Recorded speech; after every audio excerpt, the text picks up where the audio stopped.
मित्रांनो, त्रिमूर्ती कला मंच मुंबई याचे अध्यक्ष आपल्यासोबत आहेत. त्यांच्याकडून आपण या नमन मंडळाची आणि या आयोजनाबद्दल जाणून घेऊया. दादा, कसं झालं होतं आयोजन आणि आम्हाला या नमन मंडळाची प्रथम ओळख सांगा. बघा, नमस्कार, मी अभिषेक खापरे.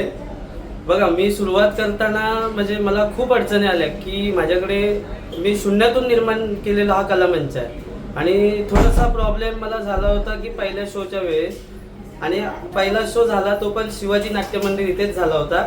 त्या कलाकारांकडनं मला म्हणजे जो प्रोत्साहन पाहिजे होतं ते कलाकारांकडनं भेटलं नाही. ठीक आहे, तरी पण माझ्या याच्याने जेवढं करता येईल तेवढं मी केलं होतं पहिल्या शोच्या वेळेला.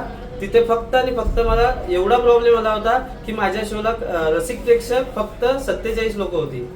अशा अवस्थेमध्ये मी हा कलामंच आता म्हटलं उभं राहणं शक्य नाही. तरी पण मला आपले बळीवंश कलामंचाचे निर्माते सागर डावल सर आणि माझे मित्र मिलिंद ठीक यांनी खूप मला सपोर्ट केला की तुम्ही जागे व्हा आणि कलामंच चालू करा नव्याने. तर माझ्याकडे सुरुवात करताना फक्त आणि फक्त माझ्या 2 मुली होत्या. ते पण मी जॉबवरून त्या 2 मुली आणल्या होत्या आणि एक मुलगी अशी आहे की ती आपल्या कोकणातली नाही आणि त्या मुलीला कोकणातली आवड झाली की बाबा नाही, मला या कलेमध्ये उतरायचं आहे. तर असं करता करता माझ्याकडे त्या 2 मुली होत्या आणि त्याच्यानंतर राधाकृष्ण ही मला आपल्या सगळ्यांच्या लाडक्या आरतीताई वीर त्यांनी मला ते राधाकृष्ण दिले. असे करता करता 10 ते 11 कलाकार मी जमा केले आणि मला एका महिन्यामध्ये दापोलीमध्ये शो करायचा होता. तर दापोलीमध्ये शो करताना आम्ही एका महिन्यामध्ये सेटअप उभा करून आम्ही हनुमान जयंतीला गेल्या वर्षी कार्यक्रम केला. अशा कंडिशनमध्ये आज मला आणि आजचं आयोजन करताना पण खूप अडचणी आल्या. म्हणजे तिकीट सेलिंग कशी होईल, काय होईल, म्हणजे मला वाटत नव्हतं की आज एवढं रसिक प्रेक्षक येईल. मला तिकीट देताना पण हँडल तिथं खाली करताना खूप अडचणी आल्या की कुठली तिकीट कुठे फिरवायची. ठीक आहे, नेक्स्ट टाइम माझ्याकडनं अशा म्हणजे आता मी शिकतोच आहे. सर्वांचा सपोर्ट राहू दे आणि असंच आता मला जसं सहकार्य करताय तसंच सगळ्यांनी सहकार्य करा. धन्यवाद. धन्यवाद दादा.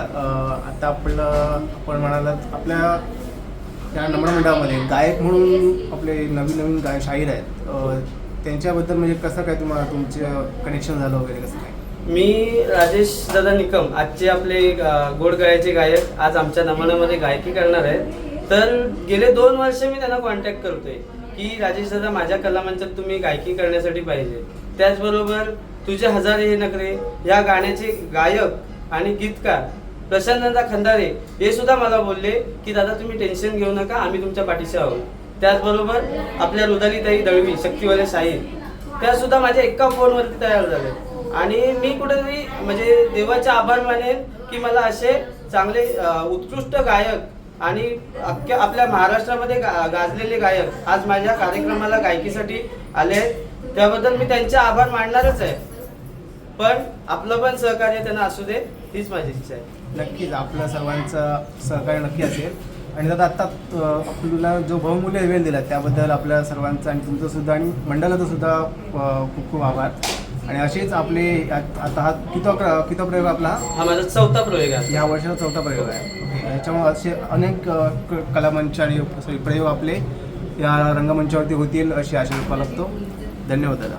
ठीक, ओके.